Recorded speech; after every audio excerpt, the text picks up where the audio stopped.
এক গ্রামে হারুন নামে এক সৎ ও পরিশ্রমী আইসক্রিম আলা বাস করত। সে প্রতিদিন হেঁটে হেঁটে তার ভ্যানটি নিয়ে গ্রাম থেকে শহরের দিকে যেত আইসক্রিম বিক্রি করতে।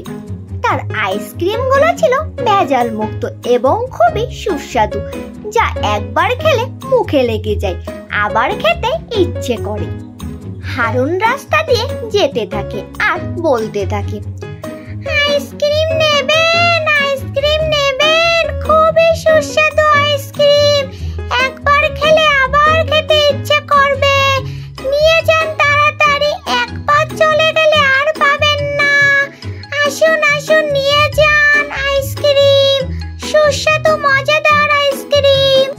এটি বলতে বলতে যেতে যেতে হারুন একটি বাড়ির সামনে এসে দাঁড়ালো আর সে বলতে থাকলো, আইসক্রিম নেবেন, আইসক্রিম, মজাদার আইসক্রিম, একবার খেলে আবার খেতে ইচ্ছে করবে, কম দামের আইসক্রিম, ভেজাল মুক্ত সুস্বাদু আইসক্রিম।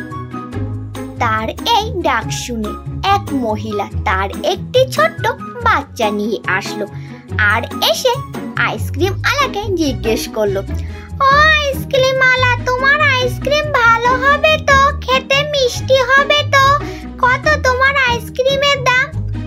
তখন হারুন বলল, আমার আইসক্রিমের দাম মাত্র 5 টাকা, খুবই সুস্বাদু এবং ভেজাল মুক্ত, একবার খেলে বারবার খেতে ইচ্ছে করবে, একবার খেয়েই দেখুন না। এই বলে হারুন বাচ্চাটিকে একটি আইসক্রিম দিল। বাচ্চাটি বলল, খুবই সুস্বাদু। তার আইসক্রিম আস্তে আস্তে হারুনের আইসক্রিমগুলো সবই বিক্রি হয়ে গেল এবং সে খুশি মনে বাড়ির উদ্দেশ্যে রওনা দিল।